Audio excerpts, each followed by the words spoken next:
Hello students, कैसे हो? चलिए स्टूडेंट्स, आज का हमारा टॉपिक है डिसइन्वेस्टमेंट। डिसइन्वेस्टमेंट क्यों करना है? क्योंकि ये जो टॉपिक है इसमें ज़्यादातर स्टूडेंट्स को कन्फ्यूज़न रहती है। क्यों रहती है? क्योंकि 3 वर्ड्स हैं, that is disinvestment, divestment and privatisation. ये तीनों आपको सिमिलर से लगते हैं, लेकिन तीनों में डिफरेंस है। क्या डिफरेंस है वो जब हम डिसइन्वेस्टमेंट का मीनिंग क्लियर करेंगे अच्छे से, तब आपको समझ में आ जाएगा। अब डिसइन्वेस्टमेंट क्या है? Disinvestment is just opposite of investment.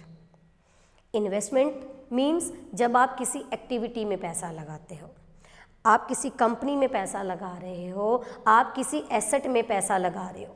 आप क्या सोच के पैसा लगा रहे हो कि मुझे इसके ऊपर गुड रिटर्न मिलेगा। क्लियर है? अब आपने किसी एक्टिविटी में पैसा लगा दिया, आपने किसी एसेट में इन्वेस्टमेंट कर दी, तो इससे क्या होता है? आपके एसेट्स इंक्रीज हो जाते हैं। क्लियर? अब डिसइन्वेस्टमेंट का मतलब क्या है कि जो आपने पैसा उस एसेट में लगाया था, उस एक्टिविटी में लगाया था, ये सोच के कि मुझे इसके ऊपर गुड रिटर्न मिलेगा, लेकिन जब आपके साथ वैसा नहीं होता, तब आपके माइंड में क्या आता है कि मुझे यहाँ से अपना पैसा निकाल लेना चाहिए। क्यों निकाल लेना चाहिए? क्योंकि मेरे पास ये जो रिसोर्सेज हैं, ये जो पैसा है, ये क्या है? लिमिटेड है। क्लियर है? तो फिर आप क्या करोगे कि यहाँ से पैसा निकाल के मैं किसी और एक्टिविटी में क्यों ना लगाऊं, जहाँ से मुझे फ़ायदा होता हो, जहाँ से मुझे प्रॉफिट होता हो। फिर क्या होगा? जिस एक्टिविटी में, जिस एसेट में आपने पैसा लगाया था, इन्वेस्टमेंट की थी, आपके एसेट्स बड़े थे, अब वहीं से आपने जब पैसा निकाल लिया, आपके एसेट्स कम हो जाएंगे, और उसको हम क्या बोलते हैं? डिसइन्वेस्टमेंट। इन्वेस्टमेंट का ऑपोजिट क्या है? डिसइन्वेस्टमेंट। तो डिसइन्वेस्टमेंट क्या है? देखिए यहाँ पर क्या लिखा हुआ है, is taking your money out of the companies you invested. जिस कंपनी में आपने पैसा लगा रखा है, उससे जब आप वापस निकाल लेते हो अपना पैसा, दैट इज कॉल्ड डिसइन्वेस्टमेंट। ये जो वर्ड है डिसइन्वेस्टमेंट, ये किन के कंटेक्स्ट में यूज़ किया जाता है? जनरली पब्लिक सेक्टर यूनिट के लिए, क्योंकि मेनली जो पब्लिक सेक्टर यूनिट है ना, उन्हीं में डिसइन्वेस्टमेंट ज़्यादा होती है। डिसइन्वेस्टमेंट क्या सोच के करी आपने? आपको लग रहा है कि हमारा जो पर्पस था वो सॉल्व नहीं हो रहा, तो ये मेनली जो पब्लिक सेक्टर यूनिट है rather than private sector unit, जो पब्लिक सेक्टर यूनिट है, जब सरकार को लगता है कि ये यूनिट हमारे घाटे में जा रहे हैं, अच्छे से परफॉर्म नहीं कर रहे, तब सरकार के पास बस एक लास्ट सोल्यूशन होता है कि वहाँ से पैसा निकाल लेती है, उसको डिसइन्वेस्टेड कर देती है। क्लियर? तो इसमें क्या होता है? डिसइन्वेस्टमेंट में सरकार अपना एक पार्ट जो है ना वो बेच देती है। सरकार के तो बहुत सारी यूनिट्स हैं, तो उसमें से वही यूनिट सरकार सेल कर देगी जो सरकार को लगता है कि ये यूनिट मेरा घाटे में जा रहा है, इससे हमारे ऊपर सिर्फ बर्डन ही जा रहा है, फाइनेंशियल बर्डन, और कुछ नहीं है, तो सरकार इसको बेच देती है। खरीदेगा कौन? सरकार इसको ओपन मार्केट में सेल कर देती है, तो मेनली इसको खरीदता कौन है? Private sector. प्राइवेट सेक्टर का मेन मोटिव क्या होता है? प्रॉफिट अर्न करना। प्राइवेट सेक्टर ने उसको खरीदा, उसमें जान डाली, उसको रिवाइव किया, क्योंकि प्राइवेट सेक्टर में कंपटीशन ज़्यादा होता है, उसमें एफिशिएंसी भी ज़्यादा होती है। फिर वो जो सिक यूनिट था, जो बीमार यूनिट था, जो पुअरली फंक्शन नहीं, अच्छे से फंक्शनिंग नहीं कर रहा था, प्राइवेट सेक्टर उसमें जान डाल देता है। तो इससे क्या होता है? हमारी इकॉनमी में कंपटीशन बढ़ जाता है, हमारी इकॉनमी में एफिशिएंसी बढ़ जाती है। क्लियर? तो ये सोच के सरकार डिसइन्वेस्टमेंट करती है। अब ये जो वर्ड है ना डिसइन्वेस्टमेंट, ये सबसे पहले किसने यूज़ किया था? एक यूके के इकोनॉमिक्स हैं, पीटर एफ ड्रकर। उन्होंने एक बुक पब्लिश की थी, और बुक का नाम था एज ऑफ डिसकॉन्टिन्यूटी। कॉन्टिन्यू किसी भी एक्टिविटी में पैसा लगाना, डिसकॉन्टिन्यू वहाँ से पैसा निकाल लेना। क्लियर है? अब वापस ये बात है कि सरकार डिसइन्वेस्टमेंट करती क्यों है? That is aim of disinvestment. मैंने अभी आपको बताया कि रिसोर्सेज लिमिटेड है, उन रिसोर्सेज को आपने किसी एक्टिविटी में लगा दिया, आपको लगता है कि वहाँ से हमारा पर्पस सॉल्व नहीं हो रहा, हमें गुड रिटर्न नहीं, अच्छी रिटर्न जो है वो नहीं मिल रही, तब आप वहाँ से पैसा निकाल के उसको कहीं और लगाओगे। ठीक है। तो disinvestment primarily motivated by the optimisation of resources.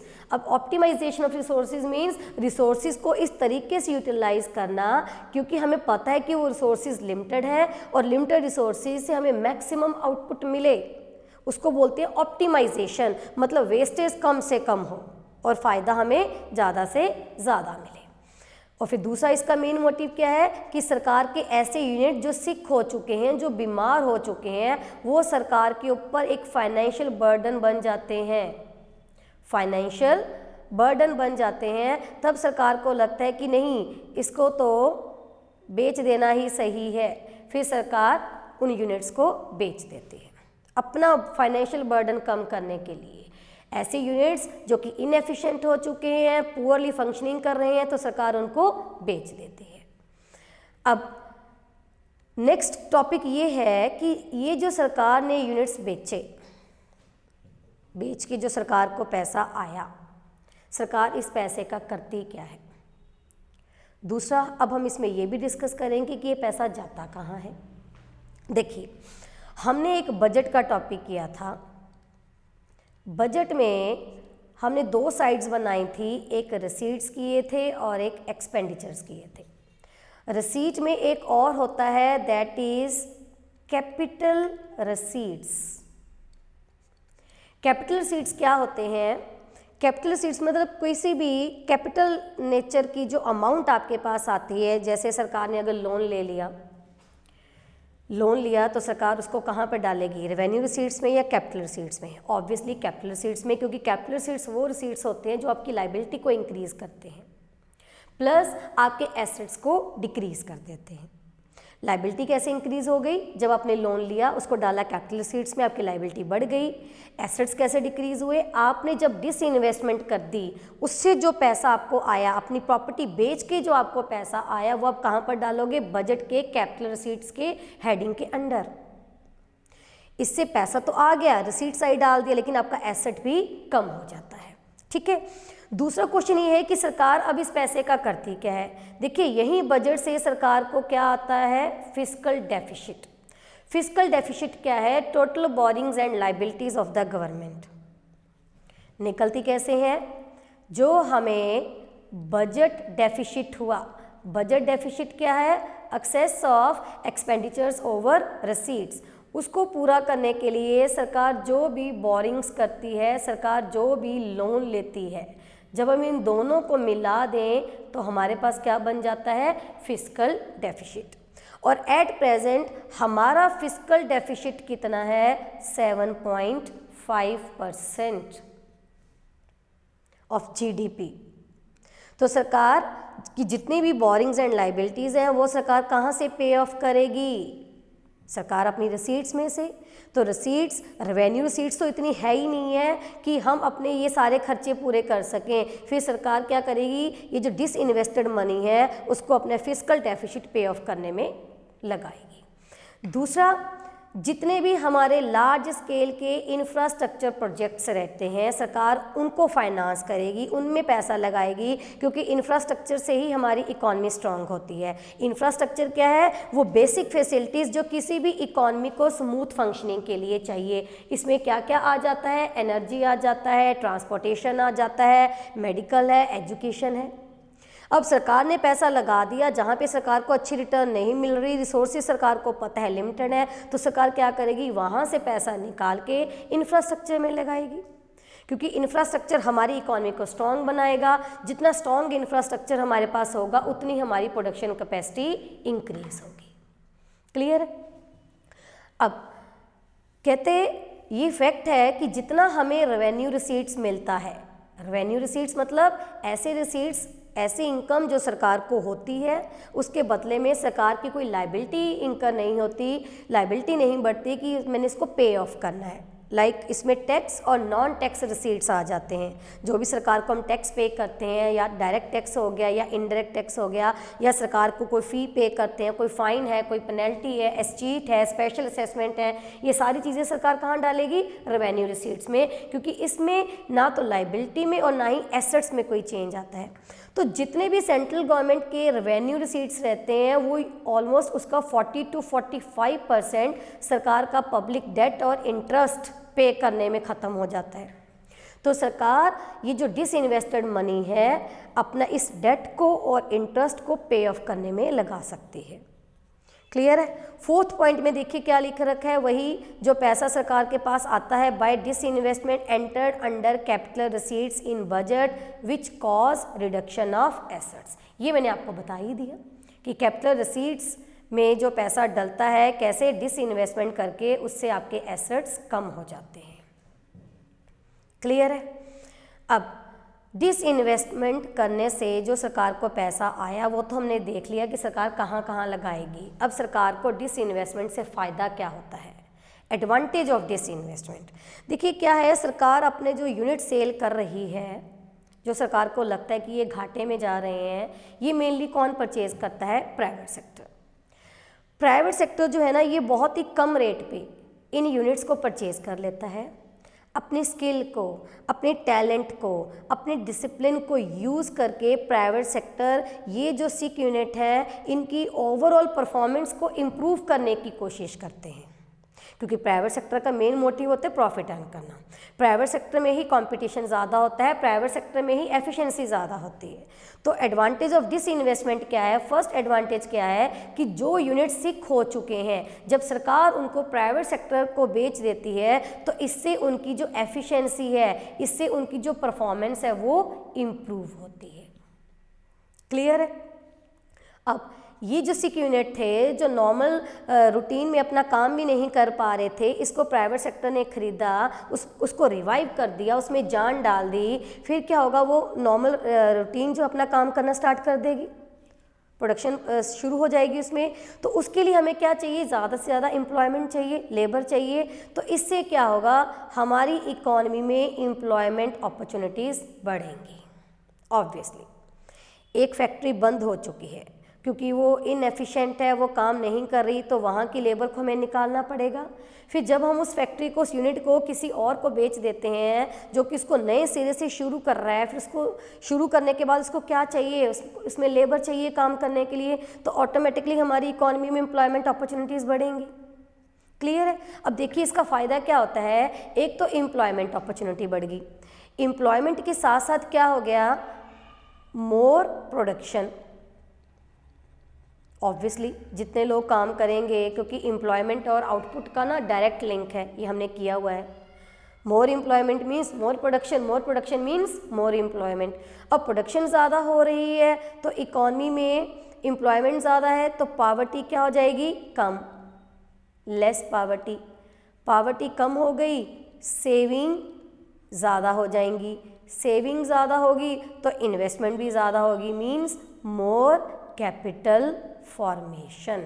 तो इससे ऑटोमेटिकली हमारी इकॉनमी ने डेवलप होना है। क्लियर। नेक्स्ट क्या लिखा हुआ है, it causes more consumption in the economy. अब ऑब्वियसली लोगों को काम ज़्यादा मिल रहा है, लोगों को इनकम ज़्यादा हो रही है, इनकम का डायरेक्ट रिलेशन है किसके साथ, एग्रीगेट डिमांड के साथ। तो जितनी ज़्यादा डिमांड बढ़ेगी मीन्स उतनी ज़्यादा कंजम्पशन हो रही है, तो अल्टीमेटली फ़ायदा हमारी इकॉनमी को ही होना है।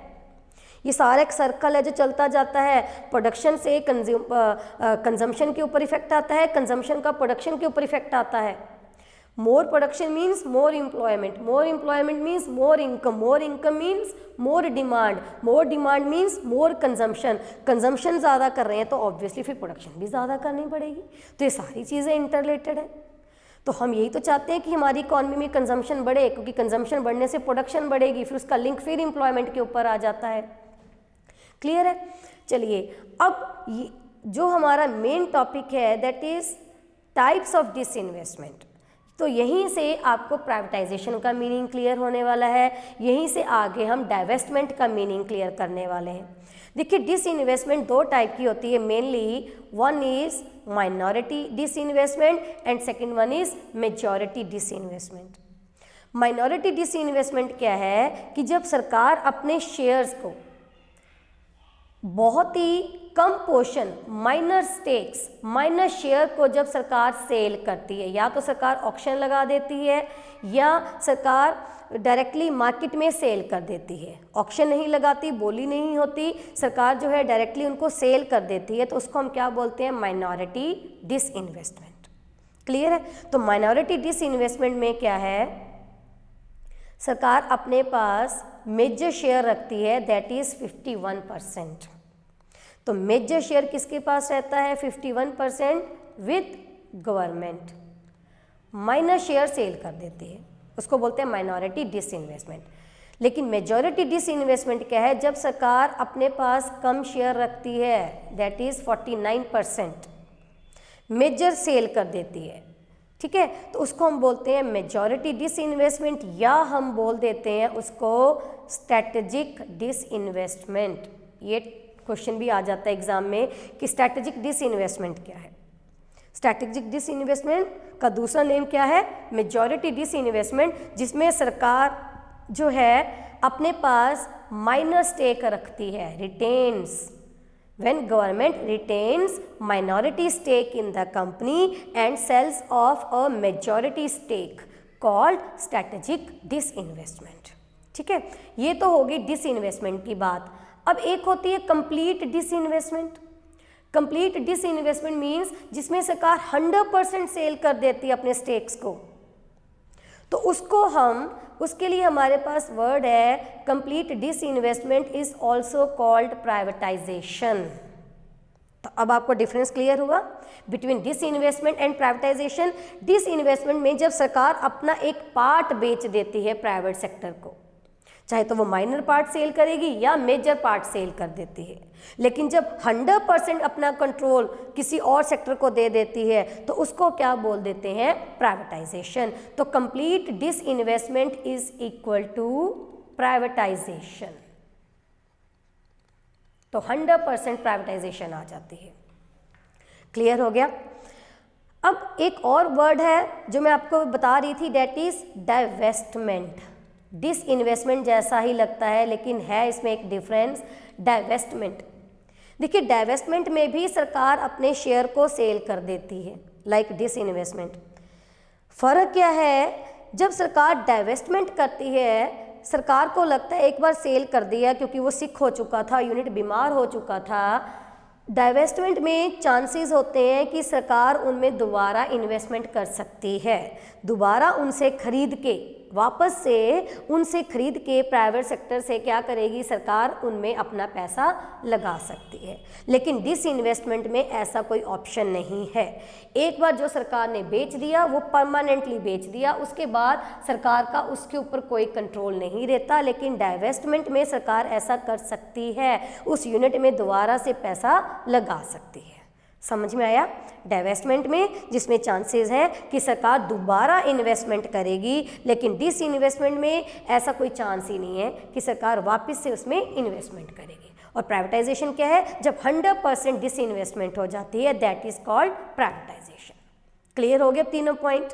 अब देखिए, एक डिसइन्वेस्टमेंट का प्रोसेस हुआ था बिटवीन 1999 टू 2004। ये जो डिसइन्वेस्टमेंट है ना स्टूडेंट्स, ये मेनली स्टार्ट हुआ था 1991 में, क्योंकि 1991 में इकोनॉमिक रिफॉर्म्स हुए थे, तब सरकार ने कुछ यूनिट्स को डिसइन्वेस्ट कर दिया था। अब बात कर रहे हैं कि 1999 से लेके 2004 में जो मेजर डिसइन्वेस्टमेंट हुआ था वो किन किन को लेकर हुआ था। ये कुछ एग्जांपल्स हैं आपके सामने। फर्स्ट एग्जांपल है बाल्को, मतलब Bharat aluminium company and Hindustan zinc, ये दोनों स्टरलाइट इंडस्ट्रीज लिमिटेड को बेच दिए थे। क्लियर है? किसको बेच दिए थे? Sterlite industries limited. और सुनने में ये आया है कि ये जो स्टरलाइट इंडस्ट्रीज लिमिटेड है, इन्होंने बाल्को और हिंदुस्तान जिंक को 16,000 करोड़ 16,000 करोड़ रुपीस ऑफर किए थे इसको खरीदने के लिए। किसको? बाल्को और हिंदुस्तान जिंक को। फिर दूसरा इसी का एग्जाम्पल है Indian petrochemicals corporation limited, IPCL, इसको बेच दिया था किसको? Reliance industries limited, RIL। इसमें भी आपको एक चीज़ लर्न करनी है, जब सरकार ने अपना IPCL रिलायंस को दे दिया था, इसमें मेजर जो है वो डिसइन्वेस्टमेंट कर दी थी, तब उसमें ना एक शेयर स्वैप रेशो था।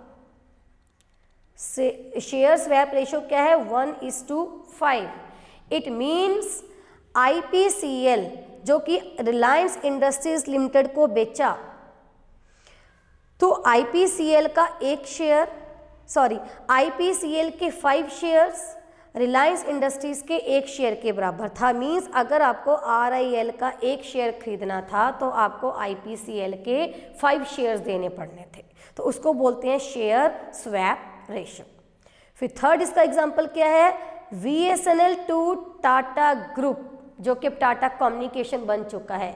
VSNL फुल फॉर्म क्या है इसकी? विदेश संचार निगम लिमिटेड। तो इसको भी सरकार ने बेच दिया था टाटा ग्रुप को, फिर बाद में वो क्या बन गया? टाटा कम्युनिकेशन। क्लियर है? अब हम बात करते हैं जो हमारा करंट यूनियन बजट है उसके बारे में बात करते हैं। जो हमारा अभी रिसेंट बजट अनाउंस हुआ है उसके अकॉर्डिंग जो गवर्नमेंट का टारगेट है to raise funds through disinvestment, वो कितना है? ₹1.75 लाख करोड़। अब देखिए सरकार ये सारे टारगेट पहले से सेट करती है। सरकार को पता होता है कि मेरे कितने यूनिट घाटे में जा रहे हैं, मुझे कितनी डिसइन्वेस्टमेंट करनी है, फिर इस डिसइन्वेस्टेड मनी को मुझे कहाँ कहाँ पर स्पेंड करना है, कैसे कैसे एलोकेट करना है। तो अल्टीमेटली सरकार का एम क्या होता है? To maximise social welfare. Clear? तो आज के लेक्चर में हमने 3 चीज़ों के बारे में पढ़ा।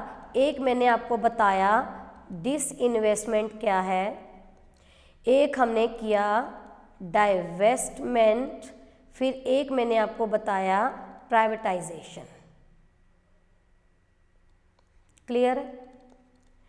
डिसइन्वेस्टमेंट जिसमें सरकार ने जो यूनिट बेच दिए, सरकार उसमें पैसा इन्वेस्ट करने की दोबारा से नहीं सोचती। डाइवेस्टमेंट सरकार एक बार बेच देती है लेकिन चांसेस होते हैं कि इसमें फिर से इन्वेस्टमेंट करेगी। प्राइवेटाइजेशन क्या है? 100% डिसइन्वेस्टमेंट, जब कंप्लीटली सरकार अपने यूनिट्स को सेल ऑफ कर देती है। और डिसइन्वेस्टमेंट में हम क्या करेंगे? एक तो माइनर डिसइन्वेस्टमेंट करेंगे और एक मेजर डिसइन्वेस्टमेंट करेंगे। क्लियर है स्टूडेंट्स? चलिए, थैंक यू।